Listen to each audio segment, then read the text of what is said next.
Assalomu alaykum hurmatli Comfort obunachilari. Bugun sizlarga xonadonimizda eng ko'p ishlatiladigan mahsulotlardan biri qozonlar haqida ma'lumot beramiz.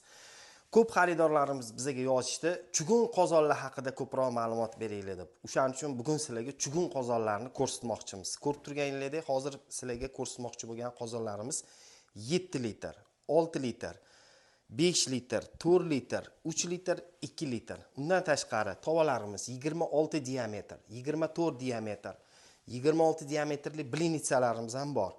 E'tibor bersanglar, qozonlarimizni 7 litr bilan 6 litrligi maxsus oynali nikel qoplamali qopqoqlar bilan endi ma'milsini qaranglar. 5 litrli, 4 litrli, 3 litrli qozonlar, maxsus yog'ochlari, bambuklari buni ishqibozga tayyorlaydi odam bularda bir o'zbek milliy taomlarini tayyorlaganda umuman boshqacha kayfiyatda, boshqacha ruhiyatda tayyorlanadi. Ushbu qozonlarimizni juda ko'plar bilishadi. Aynan chugun qozonlarimiz asosan milliy taomlarda ko'p ishlatiladi. Sababi bu issiqlikni saqlab turadi. Eng asosiylardan biri bunda taom pishirganda e'tibor beringlar. Chugun qalin bo'ladi-yu.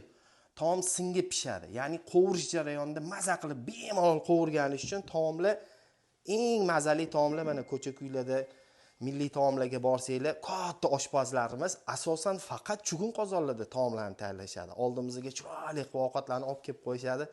Keyin bir-birdan ovqatlarni yeb maza qilib ruhiyat ham, kayfiyat ham ko'tariladi. O'shaning uchun biz sizlarga mana chugun qozonlar so'ragan xaridorlarimiz uchun maxsus chugun qozonlarimizni olib keldik. Iste'molchilar tomonidan savol bo'ladi. Birinchi marta chugun qozon olindi. Qanaqa bo'ladi? E'tibor bersanglar, chugun qozon xarid qilgandan keyin buni gazga qo'yiladi. Ushbu qozonimiz qizdiriladi. Avvalambor yuviladi. Bu yangi kelgan mahsulot yaxshilab yuviladi. Yuvilgandan keyin bu mahsulotimizni yaxshilab qizdiriladi. Qizdirilgandan keyin yog' solinadi. Yog'ni yaxshilab qizdirgandan keyin, to'kib tashab, bir pochka tuz solasizlar. Bir pochka tuz solib, yaxshilab qovurib, tuz ichidagi ranglarini oladi.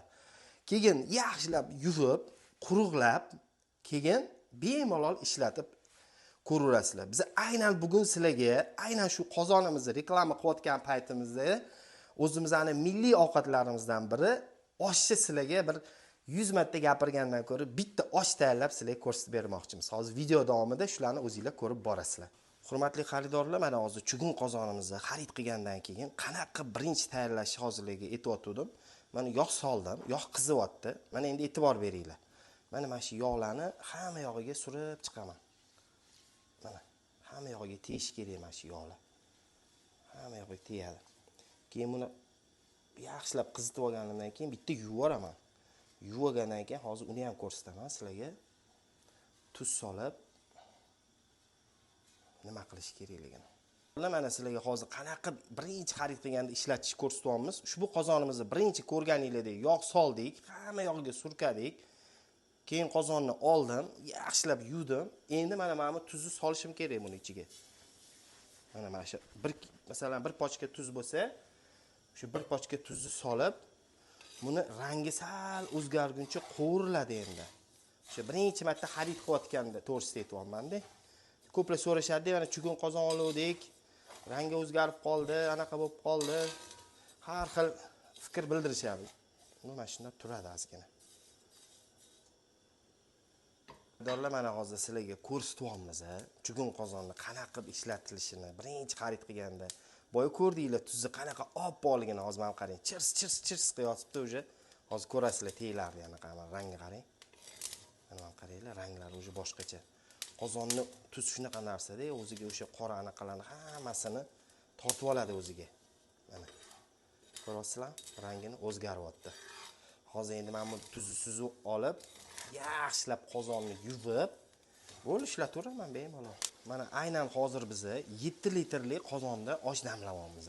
O'zi ko'plar savol beradi, qanaqa bo'ladi qozonlar razmeri. E'tibor bersanglar, ko'plarning uyida oldin ham aytganimiz 4 ta qozon bo'ladi. Mehmon qozon, kundalik qozon, ehtiyoj qozon, kasha qozon.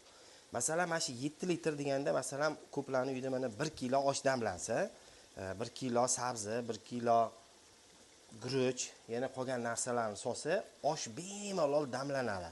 bemalol qovuriladi.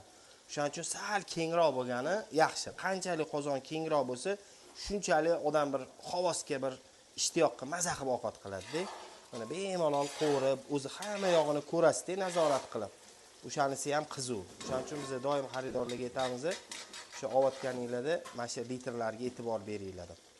Hurmatli xaridorlar, mana biz hozir sizlarga o'zimiz mana gazimizda, chugun qozonimizda osh tayyorladik. Oshimiz haqiqatdan ham juda ham chiroyli, biz o'ylagandek, ko'nglimizdek chiqdi. Sizlarga ham ushbu chugun qozonlarimizni tavsiya qilamiz. Agar sizlarga ham O'zbekistondagi mana shu milliy taomlarni tayyorlashga baribir chugun qozondagi mazali chiqmaydi hech qaysi qozon. Agar sizlarga ham mana shunaqa qozonlar kerak bo'lsa, bemalol murojaat qilsanglar bo'ladi. Bizda dastavka xizmatlari ham bor.